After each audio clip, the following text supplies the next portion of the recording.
Hi guys, welcome to Only Fools and Collecting with myself and Pete, where we talk about all the things 1/6 scale with a sprinkling of geeky goodness. So tonight we're joined by Zach and Dean from our sister show Collecting Weekly, and Dan Gradwell from Backdrops and Bases. How are you all, boys? Pretty good. Thanks, mate. Yep. Good. Thanks for the invite, guys. No worries. Thanks for coming along. I'm really looking forward to looking at some of your stuff. That made it just sound like I've just said I'm really looking forward to looking at your penis, but I assure you, it's just your background and bases. There'll be no penises. Hey, it's a new show. I don't know how this is going to work. But, Okay, so all the bestest shows ever, as you know, for listeners, Collecting Weekly starts with the best segment, which is new this week. So, Dean, what you got? Nothing. I haven't got anything. Nothing. Fucking disappointed. wow, off to a fantastic start. Yeah, that was perfect. What you got? Nothing. Brilliant. So, As well, where's he gone? I did a trade yesterday, and it was for an Alien Warrior from Aliens, the sequel, MMS 38, and it's a figure that I owned in the past, and I just basically traded back for it. It's a really nice figure. It was modified by this guy in the United States to accept like standard joints. The joints on that are pretty fragile, and like the figure stock just like disintegrated over time. Yeah, I had one. The guy put in standard neck and ankle pegs so that you can use common joints. And I got it, put it back together, and it's looking pretty crispy. I put it on the Hot Toys Luke base from Return of the Jedi, which has like that like military piping from the Death Star, and I think it looks pretty good. So I got that yesterday. And I also got the Figuarts Super Saiyan God, Super Saiyan Goku, which I know Dean had talked about a few episodes ago on Collecting Weekly. It was a pretty good figure. I mean, it's a pretty safe bet. It's like there's nothing great about it, nothing terrible about it. I got it, took it out of the box, and put it on the shelf, and I'm probably never going to touch it again. It's neat, but it's not like game changing by any means. I think that is the only thing that I got, other than the Lintfinity roller from our friends over at Mint and Sealed Box Podcast. Zachary sent me that, and we're gonna hold on to this and keep it safe. And then you can see the Mosquito Lee poster there, and we were fortunate enough to get that signed by Mosquito himself. So that's what I got. Did they hand decorate that themselves? I don't want to talk about the secrets of the Lux trademark brand manufacturing. Fair enough. I was signed an NDA in order to be the bearer of this weapon, so I can't disclose anything. No problem. It's made by small children. Have to individually stick on each diamond. Each of these are flawless diamonds, by the way. This is only the finest work. Lloyd's of London ensures this, by the way. It's all child labour. That's all it is. Dean, what did you get?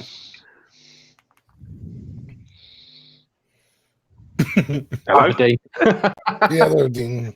Sorry, there's two of us, isn't there? Yeah. And that's probably quite a bit. That's I gonna already went, so I know he's not talking to me. So recently, I've just got an order for a new Terminator 2 display. It's a full Detolf banner. It's all based around Judgment Day. So if you can imagine, on the ground, you've got the skulls as the exoskeleton tracks crush the skulls. So that's going to be the base. And then moving up a layer, you've got the ships flying over with the red lasers. And then moving up another one, you've got the red eye from the Terminator. And then at the top, you've got Judgment Day. So that's going to be dropping on the page in a couple of days' time. But yeah, really good things happening really at Backdrops and Bases. Nice. Really, really cool. Nice. Awesome. Because I like the other Terminator one you did as well that you got in your collection with the chain and everything. Yeah, with the pulley, with the T2 pulley. Yeah. That was done by Doggy Doc Designs, Andy Maniloff. I just sent him a few pictures and he just did the rest. Amazing guy to work with. Yeah, looks spot on. Yeah, really impressed. Really good. So go on, Pete, what you got? This is my new this week. Just to introduce everybody to Max. Hey, Max. Hey, Max. Wow. Hello, Max. Hey, The first dog to ever be on a he podcast. looks so Ah. unimpressed. Thought about making him famous. So yeah, so we've had him a week. So he's definitely my new this week, and he's taken up all of my time. So collecting has definitely taken a bit of a back foot. But he's Gosh. brilliant. He's brilliant. So What kind of dog is that? It's a beautiful that's, dog. he's a cockapoo. Very cool. So he's a cocker spaniel poodle cross. He's 11 weeks old. What a guy! I'm excited. My wife and I we've been talking, and I think soon we're gonna get a new dog. We haven't had a dog since February, so it'll be nice to have another pup back in the house. I'll let him go now. Maybe he'll come back and say hello later. Cool. What do you Well, got, Ian? I've had quite a good week considering I ain't got pot to piss in and I'm skin. I've managed to do quite well this week. My Jackson capes turned up, so the Jackson U ones. I got my my Batman one up there, and I took a punt and got the Vader one as well because I wasn't sure whether or not it was going to be much better than the Infringo one. Yeah. But kicked its ass. It's so much better. So I got that. But I had to swap back out the inner robe to the Hot Toys one because it was a different kind of black, so it kind of matched that a bit better. But I finally got Vader just where I want him, so I'm quite happy with that. And then I managed to pick up another body and a split gauntlet, so I can display the other Maul head. Because if you get so effectively you get everything in the box apart from another body to be able to display everything. The only problem is that with the gauntlets, you really need just one other normal one because you've got the split one, which you can use. And then the only other one you've got is the one with the little communicator thing for the droid, which looks great if he's just standing there playing around with the droid. But if you got him leaping about and shit, you really want a normal one. So I managed to pick up for like a $5 a split one. So now I've got them both displayed up, sorted. So yeah, and it wasn't as expensive as I thought it was going to be to pick up another body. There's a fella in the UK, Craig, who parts stuff out all the time. So as soon as he posts anything, it pings up on my phone. I was like, right, what's he got? What's he got? What's he got? Until he's got something I like, and I tend to jump on it straight away. So yeah, I'm well happy with that because I love that more. I think it's brilliant. It's fantastic. Yeah, it looks really good. Yeah, and having the opportunity to display both heads, makes it all the better. So yeah, that was me. That's what I got. Like I say, considering that I'm skin, I've done all right. So I can't imagine in 2 weeks' time I'm going to be going, yeah, and I got more stuff because I probably won't for a while. But yeah, that's me. So yeah, that's everyone's new this week then. So What a week. Yeah, I know it's not been a bad week to be fair. He's got a dog. I've got Maul. You've got Goku, is it? Yeah. And an alien. So it's all good. Yeah. And at least the alien's not going to fall to bits like mine did. So you're already one up on me. You never know. No. Well, with my luck, it did. It just disintegrated. Cool. So next one, we got the new figure announcements. Have you guys seen any of these that have come out the last week or so? You guys probably spoke about a few of them on your last show, but yeah, we Mysterio looks pretty sweet. Yeah, we talked about the Mysterio, and pretty much I mentioned that the deciding factor for this is going to be whether or not Hot Toys fixes the dome. Having a head sculpt would be great, but I think I'd probably display it most often with the dome, so that's kind of going to make or break the purchase for me. But yeah, I mean, it's a good figure. I think it's priced maybe a little higher than I think it should be without a head sculpt, but if there was some news today. JC Hong on his Instagram said that there was going to be Korean artists joining the team on Mysterio, and Keyboard Warriors put a comment saying, so does this mean there's a new head sculpt? And JC Hong liked that comment. So a lot of people are taking that we may get a Jake Gyllenhaal head sculpt, whether it be for this figure or a deluxe version. But if they can keep the price at $259 with the head sculpt, I think that'd be a pretty good pickup. If not, then the price of those old head, the Gyllenhaal head that used to come with one of the true type bodies, the price of those will go through the roof if they don't release a Gyllenhaal. Someone cast one, wouldn't they? Yeah, I thought so, and they start selling it. But have you seen George Wall? He's been posting 3D renders of a new dome. So if Hot Toys don't fix it, there's going to be people that will come up with a new dome. Although it didn't, to me, it just didn't look that bad. Like, I think the thing with the 3D printed dome though is he's making the collar also like that goes around the dome. So matching that gold is going to be super difficult. Hot Toys gold is extremely hard to match. Not only that, the design and the stuff that he's making, we have no idea what the dimensions on the actual figure are going to be. I was going to say that. Yeah, it seems like he's doing a lot of work really early when he can't actually do any final fitting until 2 years from now. 2 years, yeah. I think a better use. Yeah, I think a better use of his time would be to work on a dome for Stan Lee, get that, the process down, and then convert it to Mysterio. Yeah, because at least that's out. At least they know it fits. Exactly. 2 inches too small or something stupid like that. So yeah.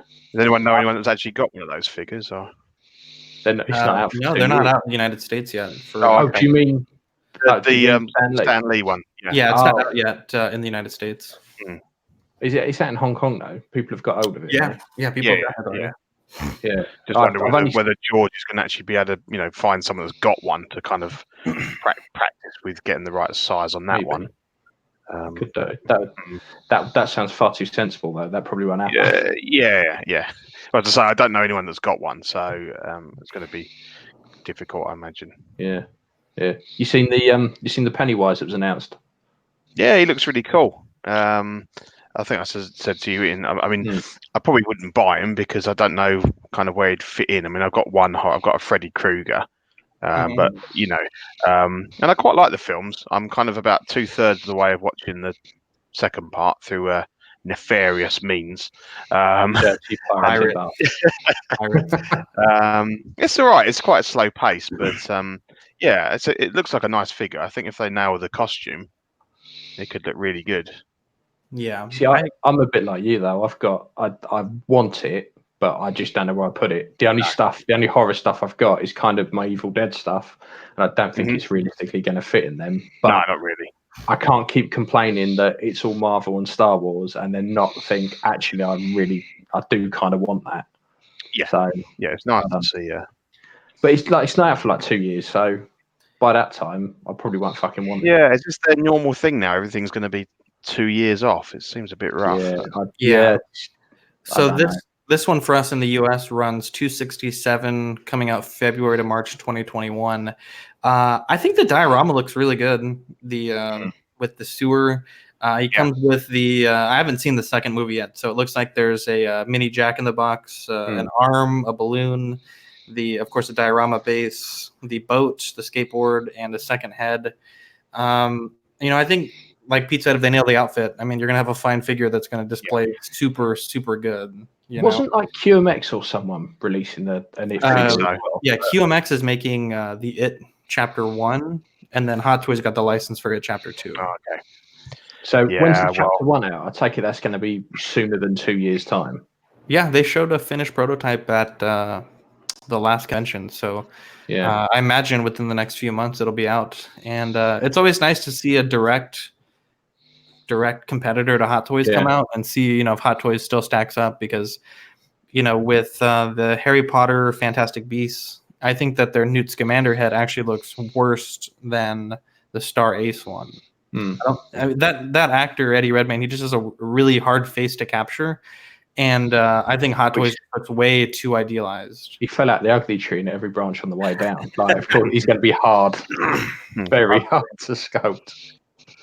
But I mean, I'd be interested to see, because obviously you guys heard my rant about QMX with the Star Trek line. So it'd be interesting to see whether or not the issues are just to do with the Star Trek line, or whether we have similar problems with stock and getting that out to people with their other figures as well. So I don't know what else they're working on. Which is something I want, so of course they're going to fuck me over. That's exactly. Yeah, that's what happens. Yeah. So. To be honest, I pretty much had it with that company, but that's my personal experience. Give them, see if they can get that figure out. Have you had any orders for any It backgrounds or anything, Dean? No, nothing from it at the minute. I get a few inquiries now and again about Freddy Krueger and things like that, but nothing at the minute for it. The problem with the way my workflow is, people won't order a backdrop and base until the figure's released, because we know what it's like. Sometimes Hot Toys will say, Cyborg's coming out, and then all of a sudden, is not. So, it's as and when required, basically, which is good for me, because what I do is it's ever evolving, just like this hobby that we're in. So, it's good. I can move with the times. I don't carry a lot of stock, so I can print everything to order. So it's really good. Yeah. Have you had a lot in for the new Hot Toys Batman then? For the Justice League? Yeah, we've had a few in for that. Just currently working on something. A lot of people want, they want the drop ship, when they all arrive, and it's such a difficult scene to replicate or even find like a 4K image, because that's a lot of what I try to do. I try to find the ultra high res stuff. And if we can't, then obviously we'll have a look at Photoshop, and we'll try and recreate it and things like that. But it's difficult because people want the backdrop to be as good as the figure, and I try to say to everyone, look, don't ever take away from the figure, because if you do that, if you've got an amazing backdrop and a really rubbish figure, then you're going to look at the backdrop first, aren't you? So for me, the backdrop's got to be just a backdrop, whether it's amazing, whether it's, it can't be highly pixelated. Obviously, it's going to look rubbish, but that's what I try to say to everyone. It's just there to take your edge away. And I don't know about you guys, but the first thing I look at with a figure is the head, the eyes. Does it look right? It's all in the eyes for me. And that's the first thing that's drawn to it. And then everything else is just materialistic. It all just complements it, doesn't it? It does. 'Cause I can't figure out if I like the new Hot Toys Batman or not. The thing that puts me off with it, Ian, is the comparing it against the BVS Batman. That is already a superb figure, isn't it? You can't take anything away from it. People say, he's got skinny legs and all this, and he looks dead short. It's all in the pose, isn't it? If you pose him big and bold and put him in an action pose, he's going to look pretty good. But the thing that gets me with the Justice League backdrop figure compared to the BVS figure, they're on about this cowl bit here, and they're just all focused on that bit there. And I'm just thinking, it's irrelevant, really. Maybe it's an oversight on Hot Toys' point of view, but both excellent figures. It's down to personal preference, isn't it? I don't get why everyone's suddenly ripping it to bits and modding it when they then show an after pitch and it just looks like they've just turned the arms in a bit. I'm not seeing a lot of difference between the befores and after. I don't know what you guys think, but I can't. I don't see any difference. I think it's kind of like those gym photos that people will say, "Oh, before and after," but it's really just a simple repose or a smile or better lighting. And a lot of people will take two pictures a minute apart and say, this is just like how you can underrepresent or overrepresent your gains. But I see a lot of people that have been modding figures, and it's always a really shitty pose on the before, and then the after is a more stunning pose. And I'm not saying that the work that they're doing to modify doesn't make the figure better or worse. I think it does make it better, but I think if you had them both posed exactly the same way in the before and after, the differences would be massively understated. You can tell they spend a lot more time on the posing after than they do before. There's one example. I don't want to call the guy out, but there's one example that is just like really bad, and it's a guy that's really popular in the community. Dude, I'm not going to call him out. Yeah, fuck it. All right, his name is Sidney Dean Martin. I'm out of here. He's the worst.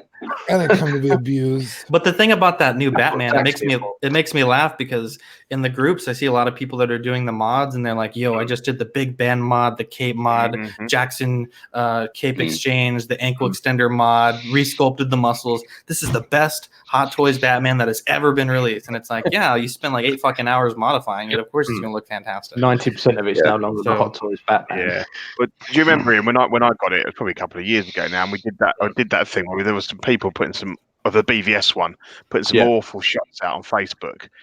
So I took really bad ones, didn't I, with a rubbishy pose, with his arms out, with a flash and everything. And it looked shite. It looked like a 20 quid crappy Mattel figure, and then just pose, and then 2 minutes later, pose him right, light him right, and looks absolutely fantastic.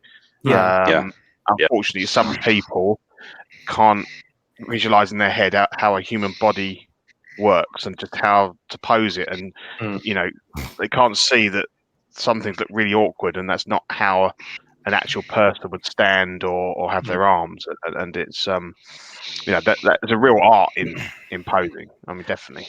I know it sounds absolutely fucking stupid, but if I ever want to see how awkward it is, I stand there like I'm going to try and pose the figure.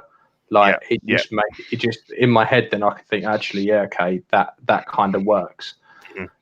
But you feel like a dick doing it. Yeah. You think, okay, not only am I playing with dollies, but I'm also posing myself like one. Yeah, that's what PJ told us from Ox when we did a exclusive interview with him. He had mentioned the same thing, that that's how he gets his poses down. He tries it on himself, and sees how he would model certain actions. Yeah, I think it's getting the weight into the figure. A lot of people, it looks like the figure's just kind of floating. There's a very just getting the weight and the kind of the shift of that onto one leg or something like that. It really just brings them alive. The only mod I do that I think really, really helps posing is dremeling out the underarms on figures. Yes. Just to be able to get them so that they can put their hands against their legs. Once you do that, even like basic museum poses suddenly look so much more natural. Like the Arkham Bats, like no fucker stands there like that thing comes. The arms don't get anywhere near the sides. Like once you dremel that away, he stands like a normal person. I did it on my BVS Batman as well. Like it just helps. I do it on like anything I can. I do it. It makes things so much easier. I've not done it on any production figures, but all my indies once you started doing that, just cut the little, if it's a rubber chest, just cut that section out. It makes so much difference. Yeah, I do it on everything. It's one of the first things I do as soon as I get it. Depending on the suit, because sometimes the suits. I don't think I'd be brave enough to get those Batman suits off for that. They're easy. They're on a zip. Oh, okay. Piece of piss. Get them back on, all right. Yeah. It takes a little bit of aggro, but it's no worries. It's easy. If not, what you can do is, if you break it, just sell it to me at a heavily discounted rate, and everyone's a winner. Yeah. So but you've always been your figures now, and you've always been very, very gung ho, and you always take it on, Ian. I applaud you for that. I think was it a Princess Leia sculpt you fucked up? I thought to myself, I know I'm gonna try and hair this. I'm gonna try and do all sorts of good stuff to this. So dremeled the hair off a New Hope Princess Leia. I think because sometimes you had no ears underneath. Yep, no ears, just earlobes. So that I thought great. Now I've got to try and sculpt new ears. That didn't work, and now it just sits bald in my drawer. The thing is, never get rid of it. No, well, who the fuck's gonna want it? Fuck, what's a bald earless Princess Leia? No one. The thing, people would sometimes, like when I'd paint stuff for them on mod figures, they'd sort of go, "Oh, well, I haven't got any money, but I've got this figure," so I'd get it, and then it's almost like a free figure. Yeah, so, dude, I know exactly where you're coming from. Yeah, so you think, I'm gonna fuck about with that because it didn't actually cost me like 200 quid. You just take a Dremel to it and fuck it up like I did, and then you kind of go, right, then chalk that one up to experience. Yeah. So you live and learn with it. But now figures have gotten so much more expensive. Even I'm getting a little bit like, do I want to do that and fuck it up? Because some parts are what I would use to spend for a whole figure. Yeah, Like, definitely. getting to that kind of point now where I'm kind of like, I don't mind fucking about with stuff, but even I'm getting a bit of a twitchy arsehole about it. I see someone's got a Mark 50 head sculpt on the groups for 120 just for the head, and apparently it's on eBay for even more. And you think, that's what figures were costing 10 years ago. Yeah, definitely. Yeah. So you're the big Lego man, Pete. Have you seen the new UCS Star Destroyer? Yeah, I've been having a look at it. I know Dean sounded very keen about it on the on Collecting Weekly. My view on it's a little bit different. I think it looks great, but I'm kind of I'm very much like to have stuff that's scaled to minifigure scale. And obviously that is when you have a look at the Tantive 4 is about an inch and a half long. So I've got the Falcon, and it's probably a little bit. It's not quite to scale, but it's it's there or thereabouts. And obviously I've made my little snow speeder, and I've got the parts to make the X-wing as well, which I haven't got round to. But yeah, it looks great. And I think that people have said I think it's £650 in this country, and God damn, 700, yeah, and $700. But then again, what is £650? That's like $850 over here. We don't know. We only deal with proper money, I'm afraid. God damn. I don't know. The exchange rate's pretty poor at the moment, but it's probably 750, 800. I'm gonna look it up real quick. In your fake money. But obviously you've got to deal with the fact that you guys all watched the designer's video. Yeah. And he's obviously talked about how the fact that it is 90% grey. And obviously a lot of other people have said about it being a very symmetrical build. The thing with Legos, you can get a little bit jaded when you have to make 8 of something. It says this, and then you have to do it 8 times, and you'd be a bit like, So I don't know how much of that is in there. But no, it looks a nice set. Are you looking at getting one, Dean? Yeah, I'm not too keen on spending the $700. But do you think like someone like Lepin would get hold of it? Well, see, they made one based off the old build, but apparently they've run into a lot of trouble with Lego. Okay, so I don't know why. I think Lepin has ceased operations. Yeah, they've been shut down by the Empire. Yeah. Well, do you know the big Falcon they did? Apparently, that all just comes in one big fuck off bag. Like you don't get little. All their stuff does that. Oh man! So I can't imagine having to spend 2 days sorting through it before you even build it. That's the copy of the original one, the older one. I think. Yeah. No way could you do that with. The Falcon is about 9,000 pieces, and I've added about another 1,000 to mine. So it's I couldn't imagine doing that with no numbered bags. Yeah, it'd be pretty intense. Yeah, I've never really built anything Lego that wasn't like a $20 set. Okay, yeah. So I don't see myself buying it and then doing it. I'll probably wait till somebody just sells it. I used to own the Lepin Falcon, the UCS scale one. Yeah. And I remember I was looking at it, and I had it on a mantle on my television. And what I did was I put it on a square. Like Walmart sells these square end tables. They're like 30 inches, or maybe like 20 inches by 20 inch square. And I put it on that so I could pick it up and lower it easier rather than grabbing it. Nice. So I moved it down, and I realized part of it was sagging. So I was like, okay, I'll try to just kind of gently push those pieces back together, and the whole back end of the Lepin Falcon fell apart. The difficult part is that one, I didn't build it, so I had no idea how this thing went together. Two, when I got it, it didn't have instructions, so I had to try to find the instructions on the original Falcon and put it back together from there. And it was an absolute nightmare. It took me like 3 days, like 8 hours to figure out where I was in the build and what I needed to reassemble. That's the problem. It was an absolute nightmare. After that was the last Lego thing I built, and I don't see myself building Lego anymore. If you smash one up, you're better off just taking it. It's so difficult to try and work out. This one was a bit of a bugger, and even now when I pick it up, I'm a bit. it's fairly sturdy, but every time I'll knock something off the bottom, and I'm like, oh fuck, where did that come from? How does that fit on there? You know, and you don't really notice it, but you want to try and get it back on there, and put it back together. Had all these extra pieces. It was great. Yeah. I'm the same with my rest. I don't like moving that. But I built the Lego Sandcrawler as well. My son's really into. He's 9 now, and he's really into Star Wars as well. And he wanted the Lego Sandcrawler, and that's a really nice. That's the one from, I think about 7-8 years ago, the UCS one. Oh, nice. That's a nice. I said when you've grown up and you're bored of it, I'll look after it for you. So we added that to the collection. I do exactly the same thing with my boy. I've got him so much Lego, and I build these massive sets. And he plays it for like 5 minutes, nicks all the little Lego men out of it, and then he just sits there. And I think he's going to break that. And I go, I'll tell you what, mate, I'll buy it off you for a tenner. Here you go. I'll keep the shit.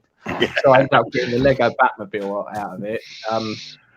The Star-Lord ship, and I was like, you can have them back when you're a bit older, and you won't smash them to smithereens. Yeah. Spend 3-4 hours building it all back up. Shitbag. So one of the other things I wanted to ask you guys, because I know Dean and Zach, you guys love this TV program. I've got 4 or 5 episodes in, and I've only just kind of understood what the fuck is going on. It's Dark Crystal. Dean, you've guys been watching it? I'm on episode 4, so I'm hell yeah. So I love it. Just start to make sense. That's about where I thought, okay. I'm a massive fan of the original film, so I absolutely love it. I think it's great. What about you, Dean? Do you watch it? I watched the original Dark Crystal when I was young, probably too young to even understand, and I only just watched it again recently, and it is absolutely harrowing, to be honest. Yeah. It's so like scary, like the original.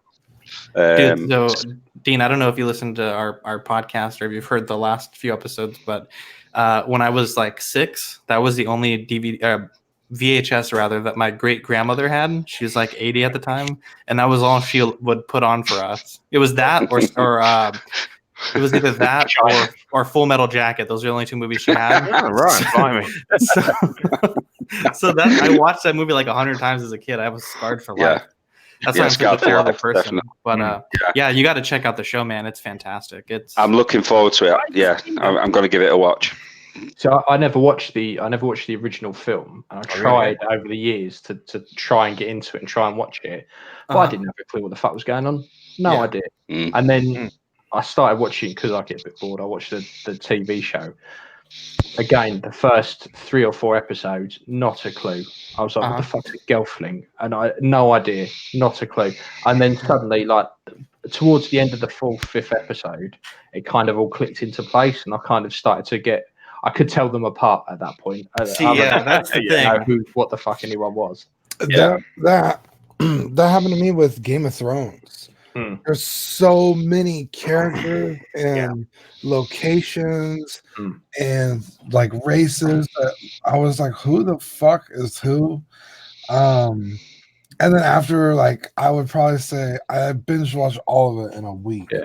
I would say after like season 2, I was finally like, okay, that's who that is. That's who this is. My problem came with Thrones. As soon as I learned someone's name, they just died. So I just what really happened in this but I definitely know exactly what you're talking about, because it's like, okay, wait, what was this person's name? Are you enjoying it? I still feel what girlfriends are called. Yeah, I struggle. Like, I like it, and I think like it's very very well done. That's interesting because obviously you're not coming to it with that kind of childhood nostalgia that I've definitely got for it.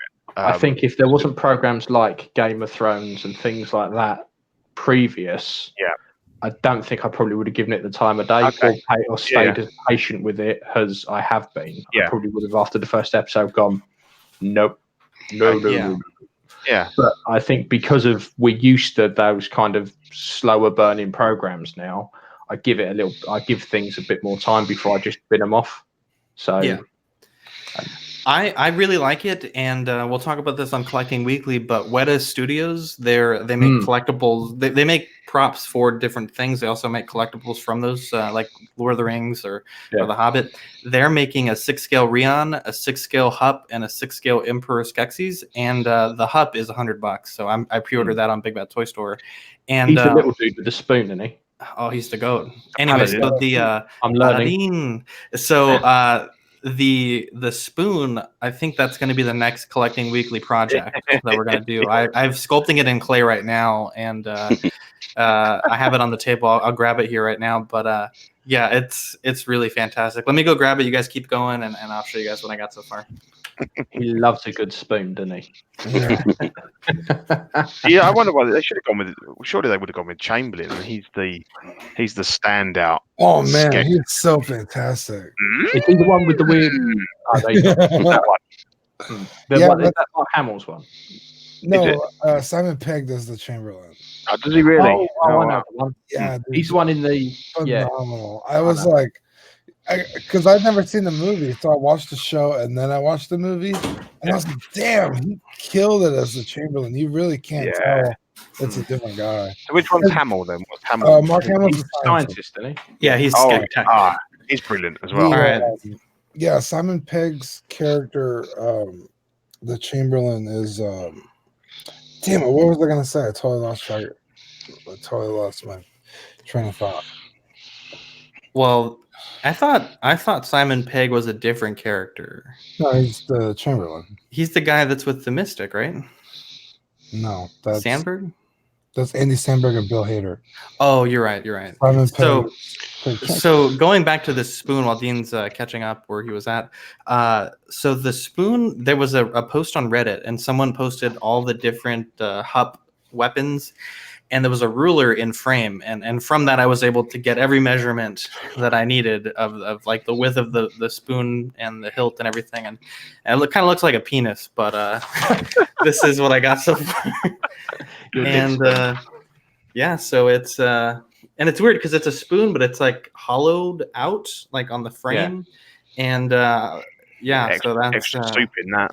Yeah, so that's that's that, and I've been sculpting it, and I still gotta do some refining, but I think eventually I'll make a mold of it and try to cast some as our next project. But we'll see. I don't know how it's gonna turn out, but that's what we got there. So can I just jump in a minute just before we move on? So obviously I've seen the film, but does the Netflix show, does it carry on from the movie, or is it a whole new?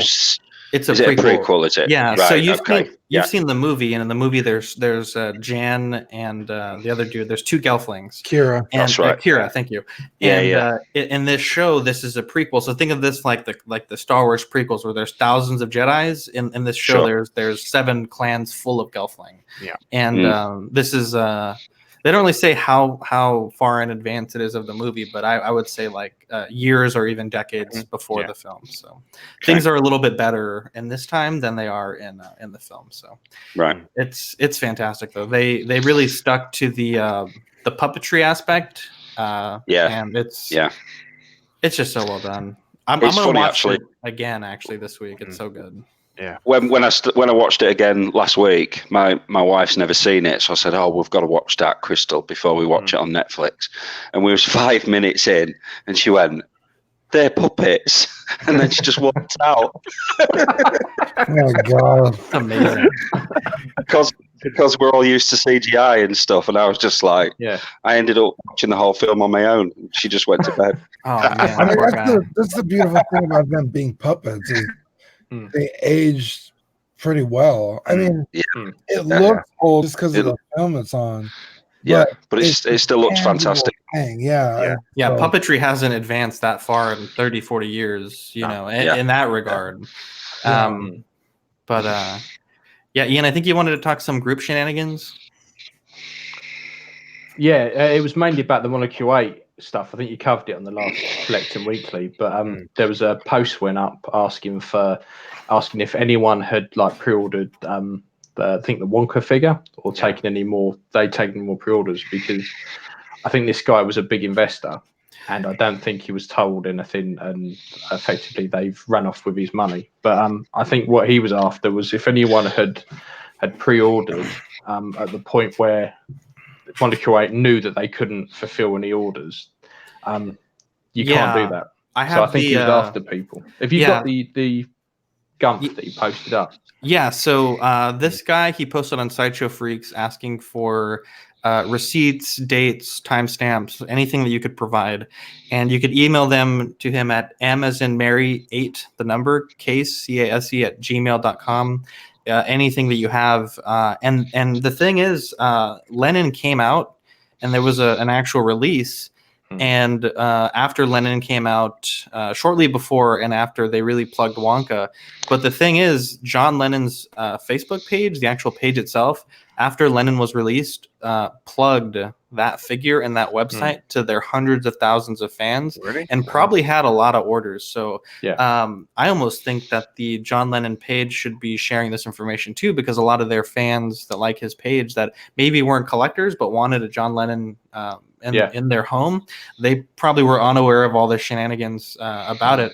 And being that those were paying full orders, I imagine there's a lot of people that spent a lot of money that haven't gotten a figure yet. So again, if you were a collector, and you pre-ordered a Wonka even after Lennon came out, you're a fucking moron. Like, why would you do that, knowing full well what's going on? Yeah. But like you say, anyone who's like on the Lennon page, who's into all that kind of stuff, they, like you say, they might want a Wonka, but they don't know all the background shit that's gone on. No. Yeah, we put up the email on the banner there. So if you have ordered it and haven't gotten it yet, it's m8case@gmail.com.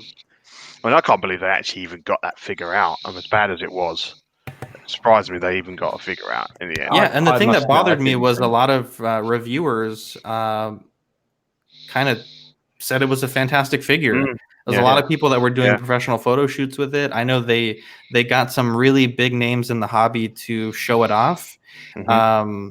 Even the Clipper King, I think they sent him a review copy, and John Deek as well. Several reviewers that I know. Only the top quality people. Yeah, right.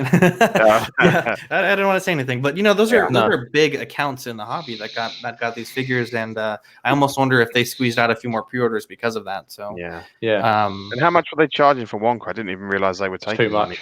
I think it was $280, if I remember correctly. Yeah. But just say anyone that ordered that would, But that's paid in full. Yeah. One of the funniest things I saw was when Lennon was released, and a few people were putting pictures up on the groups. Dave Upton got his thumb, drew a face on it, made some little glasses, posted a picture of that, saying, "My Lennon figure arrived. I can't see what the fucking problem was about." He got more likes than anything else I'd seen in ages. It was so brilliant. good. I'll dig it out and I'll stick it up on Ox. It was fantastic. It was brilliant. I think one of my favorite things was when people started getting their figures. The people who cut it open immediately, literally like took the skeleton out of the mold. Yeah. I was like, to look for that skeleton. Well, the thing that's weird about Lennon is, it was a certain price, and it was supposed to have like this pristine, polished aluminum, stainless steel skeleton. At one point, it was kind of a piano, wasn't it? Yeah, and then slowly, it's like things started getting pulled from it, and the final release was this really janky armature inside. And then with Wonka, the price, I think it was $250, but it was supposed to come with an Oompa Loompa and Everlasting Gobstopper and a golden ticket if you were one of the first so many to order it. And slowly those got pulled away, and maybe the Oompa Loompa I could see that's kind of a big accessory, but the Everlasting Gobstopper, they said they couldn't get the paint app right on it, and it's like any person with a paintbrush and acrylic paint could paint blue, yellow, and pink on it. I mean, it wasn't a particularly detailed prop in the first place. If that's the hang up on the project, I don't know why. It was so much bullshit coming out. It was ridiculous. Molecule 8 certainly the gift that keeps giving. Gone but not forgotten. At least Owen Montague's happy that he can still try and charge £1,000 for his custom Wonka. Yeah, true. Yeah. True. So, what I wanted to ask actually was, Dean, do you want to give us a bit more about your backgrounds? Because I'm loving those. That Terminator one is spot on. Yes, mate, of course. Yeah, absolutely. Just 1 second. Yeah, and maybe if you can also tell us where people can order your stuff or see more of your projects, that would be great while you're getting set up. Yeah, sure. So, obviously, this is your classic Detolfs. That looks sick. Nice. So, all. So for the people listening to the audio podcast without the videos, so you do backdrops and bases for different collectibles, and your company is called Backdrops and Bases, and Backdrops and Bases. You do 6-scale backdrops and bases, or do you also do 12 scale or quarter scale? We can do all scales. Our printer is a 10-foot by 5-foot footprint, so we can basically print whatever you want.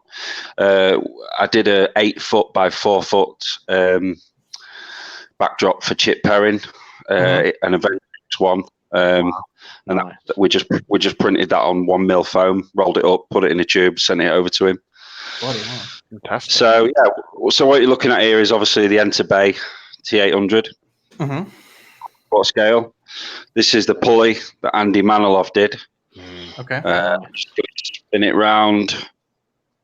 I'll show you how it's all anchored, but as you can just see faded out there, there's Doggy Docks. Nice. Nice. Little logo in there. Yeah. Little things like that. So what I did was with this, I had to replace the glass shelf with 5mm acrylic. Hang on, Dean. Hang on 1 second. We got some really weird interference. Can you start it over from the WD docs about how the process you mounted it? Okay, yeah, no problem. So as you can see here, we've got the Doggy Dock design logo on there. That's just Andy Manilow's little stamp. He added that in himself. So to anchor the T800, we had to replace the glass shelf with a 5mm acrylic, and obviously drilled a hole through, and then it's all just freestanding. So that's just one display. As you can see, it's pretty secure. He's just swinging. So you're a braver man than me hanging it there. Maybe I should sort him out there. So yeah, I mean, we do all sorts. Obviously, this is one that Ian painted for me last year. Captain Miller. Captain Miller. Yeah. This is the last stand at the end of the movie. Just moving down one, we've got the T800 at the, I think it's the Pescadero, during the SWAT team assault. Again, the gas gun, the Hawk, that's from Andy Manilow as well at Doggy Dock. Moving up to this one, we've got Rick Grimes. This one's made by Steve at IC Customs. So just for the people listening, do you want to just describe the base now? That looks sick. Right, so what we've got here is during episode, I think it's season 5, Rick gets separated from the group, ends up on his own on the train tracks looking for Terminus. So on his way there, he finds this sign here, and he scribbles it out and says there's no sanctuary, because he finds out that Terminus is actually cannibal camp. In the background there, this is something else that Ian's done for me. This is a take on basically a Rick Walker, because nobody's ever done it before. So I gave a few details. A zombie Rick, and there he is holding Daryl's head. Yeah.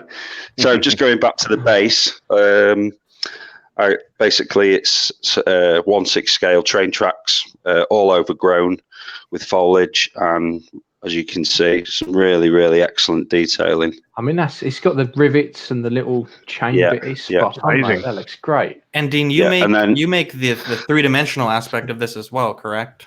Exactly, yeah. Because as I pan up, you can just see the train track just disappears into the background. Yeah, that's fucking dope. Spot on, mate. Yeah. So moving up, we've got the Trinity.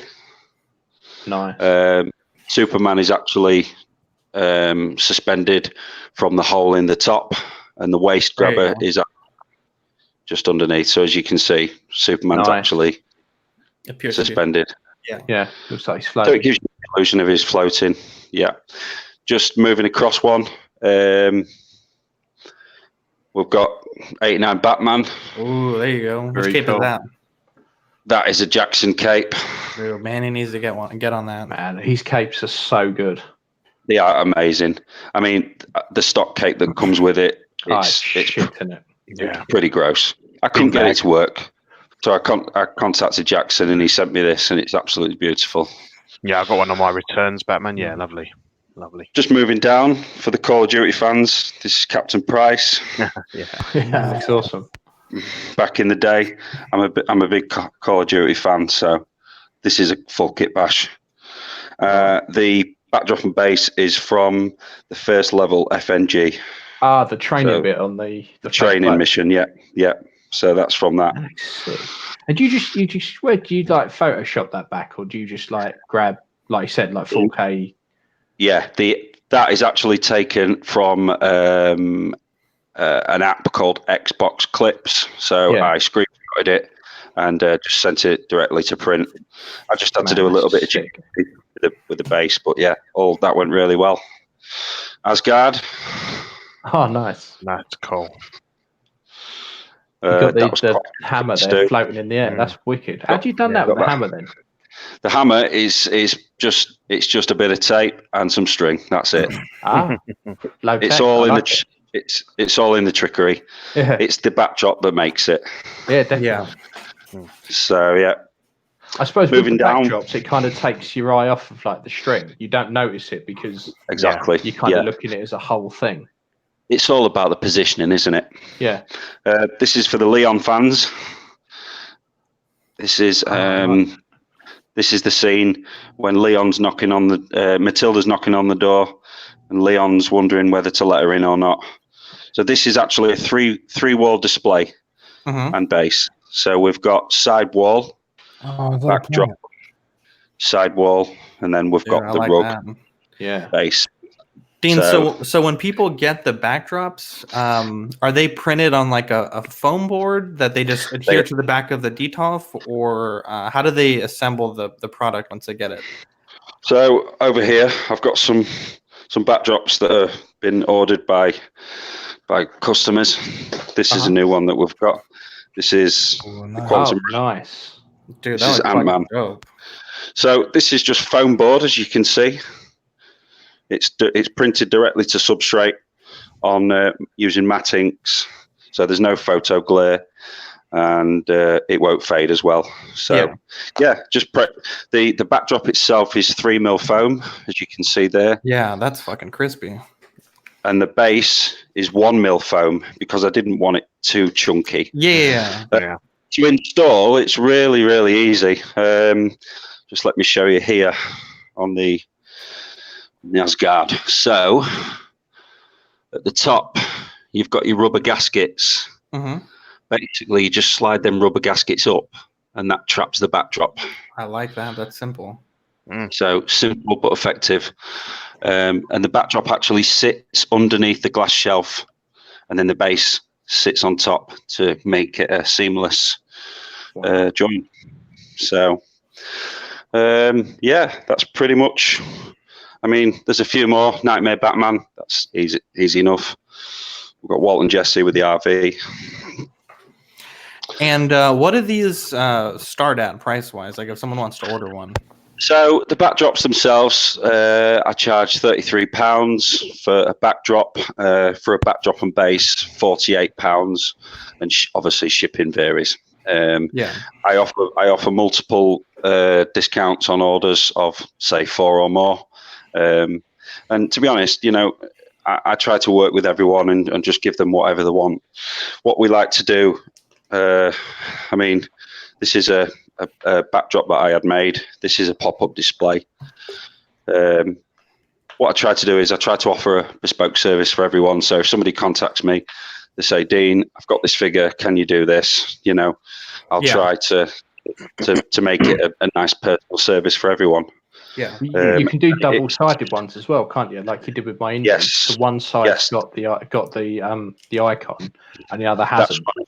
So you can flip them around. So you know, flip them around. Yeah. The good thing is, like, Dean really will just work with you. Whatever you want, he's your man. He can get it sorted. Yeah. For those of you in the UK, Peaky Blinders, that's pretty cool. Thomas Shelby. So that's Have you guys got one. Peaky Blinders over there? No, I've never heard of that. You have to watch it. It's fucking brilliant. It's on that term. It's on Netflix. Where? The one that I've just finished is this one. Nice. Dude, that looks fucking dope. That is Captain Macmillan from All Gilled Up. Just go over the base and that for the guys listening in, but that looks so. The base is styrofoam. It's about 25 mil thick. Wow. We've got some Exoterra substrate on there to make it look like a nice floor. And the grass is just some plastic that I found at my local DIY shop. It's all implanted, repainted, and then the figures all just put together using various parts. Dude, that looks amazing. Wow. Spot on. So yeah, as you can see, what I was on about earlier is the backdrop is literally nothing. It's just Chernobyl in the background.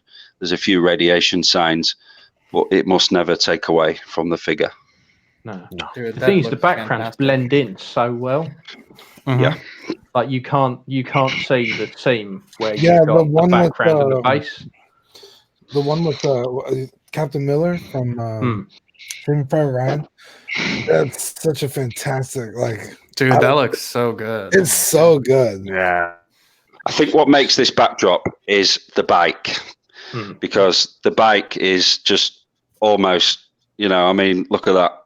Yeah, that's so clean. well to the guy running in the background, and the guy running, he knows he's in trouble. He's coming over. Back, so that's so. And what Pete said earlier about posing, to be honest, it was Ian that gave me the inspiration to get this figure in this position, because like little things like the little arch in his foot there, just little bits like that, just to make it look like, it's just about getting that balance. But yeah, I'm really, really pleased with that. That looks great. Yeah, it's a really iconic. Yeah, it looks spot on. Yeah. Taking on a tank with a fucking handgun.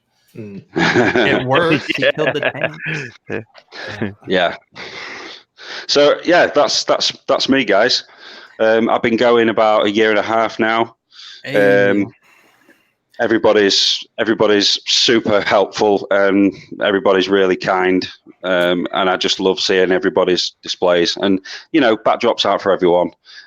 Some people like the nice, clean displays, but for me personally, I mean, I got into this because I'm a graphic designer and a sign maker by trade, and I first started collecting a couple of years ago and thought, wow, this will look really good with a backdrop behind.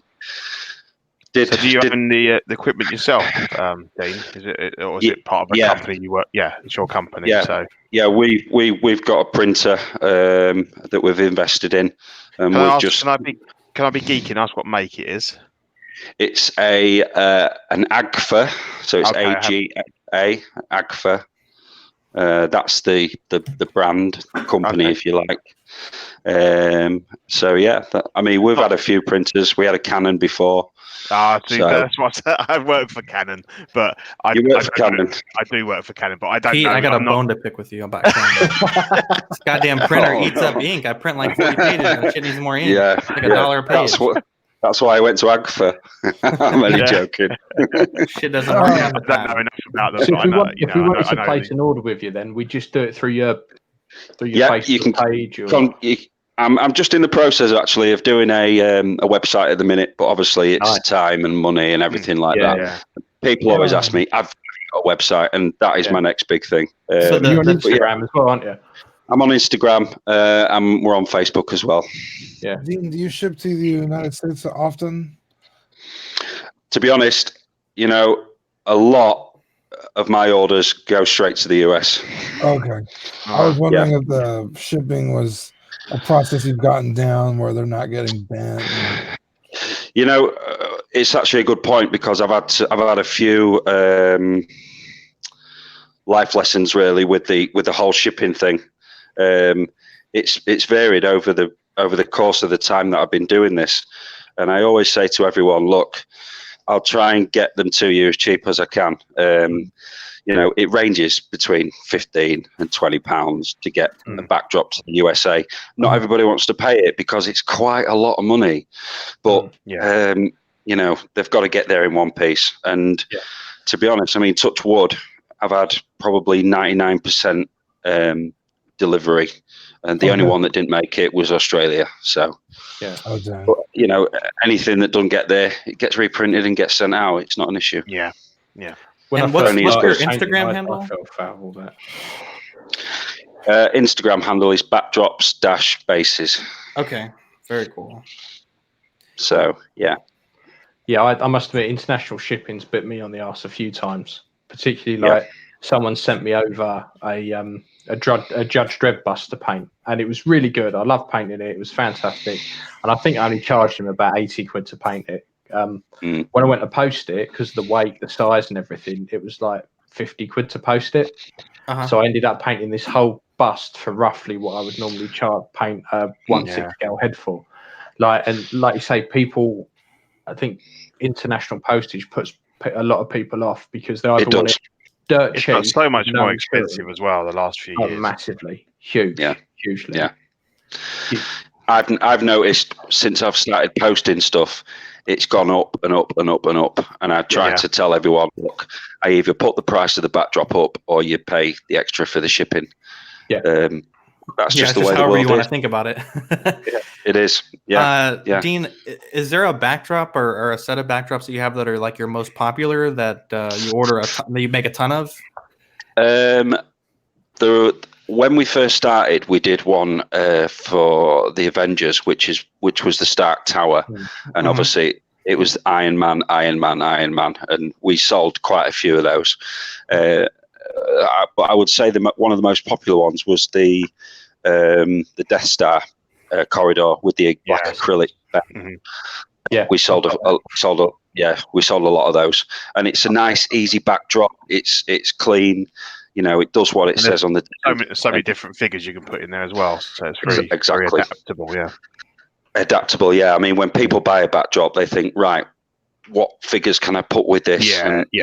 What can I get out of it? Because I mean, it's all right having these backdrops, but sometimes you haven't got the space. Not everybody pose one figure in one shelf, So then it becomes difficult if you've got like a Terminator, then you've got Judge Dredd and the Predator. How do you create a backdrop for all those three? Sometimes you can't. But you've done like split ones before, haven't you? Where like half of the background. Half and half. I was just going to say that. I've just done a backdrop for Paulie Merrin, I think his name is, and he's got a half and half display case. So he's got Hellboy on the right, and he's got the Teenage Ninja Mutant Turtles on the left. So it's like completely, crazy different. But one side is hell and one side is the sewers, and it just for some reason it just works. So I'm really looking forward to seeing that one. Sweet. Yeah, I think we first became kind of aware of each other as we started to do bits for each other, and then that's how I ended up getting like a load of backgrounds off you, and they're brilliant. They're really good. I mean, I cut myself in the foot by making my displays doubles. Yeah, and then I went, crap. Now there's a few that I can't use because they don't fit in. But luckily, there's a few I've managed to kind of bolt together, like the Death Star backgrounds and stuff like that, just to make them bigger. And then I'll definitely be hitting you up for some more because they are spot on. They really do just highlight what you've already got. They're brilliant. Yeah. Appreciate it. Thank you. Cheers. Really, really good. Cool. I think that's about everything, guys. I don't think we've got anything else. I think that's it. I think that is it for our first ever episode. So good show. It was. I thoroughly enjoyed it. I don't know about you lot. It was great show. Thanks for having me. Yeah. No, always a pleasure, mate. So And we're already trying to line up some new guests, aren't we, Ian? From our Yes, our yeah. kind So of, we might have we might have Dave on in a couple of weeks. yeah, that'd be good. Dave Upton, so he's a good guy. He might come on. And there's a few others that I've got kind of lined up in the background, so that'd be good. And today we've even taken a little step in the world, and we've got a very own Instagram account. So that's I know, amazing. I've managed to actually sign up for something. Yes, that's Only Fools in Collecting on Instagram. So I'll be sure I'll keep that up to date, let everyone know what's going on. And obviously, if you like this, listen to Small Talk, and I suppose you can listen to Collective Week as well if you're into that kind of thing. So. Wow. And what's this new look, Zach? The clean shaven look. Oh yes, I almost didn't recognize you. Yes. So well, first off, Ian came with a fresh haircut, fresh shave, looking hella dope. Yeah. And I'm on the job hunt, and I'm at that point where I'm starting to get some interviews. So I had to not look like a bugaboo. So I got a haircut. It's been about 6 months, and it's about 6 months since I've shaved. So I kind of cleaned up a little bit, and obviously I'm not very blessed in the facial follicle department, but I got that thick Chicano hair, so it was like fair, 4 pounds of hair. I prefer a cleanly shaven face. Oh, okay. Well, I'll keep that in mind. When I come and visit you, I'll keep that in mind. I also, real quick, wanted to give a shout out to our friends over at Six Scale Scavengers, Brian, Chris, TC, and the gang. They're really, really good people, and they keep us. They keep inspiring us to do new things. And shout out to Ian, Pete, and Dean for joining us and for taking on the mantle of this new show. It'll be nice to have a London, UK collector perspective on collecting, because a lot of what we experience is just like, for me, I just put an order on Sideshow and it's at my door in 2 or 3 days. And for you guys have to go through hoops and, definitely check out Dean's business. We'll put a plug on Ox for you guys, and hit me up with a script, and we'll do a sponsored episode for you guys next week on Collecting Weekly as well. So. Cool. Dean, if you can get that to me before Monday night, that'd be great. You got it, man. It's too many Deans. Yeah. Way too many. There's never enough Deans. A double D. All right, cool. So that leaves us just to say goodbye. So that's goodbye from me.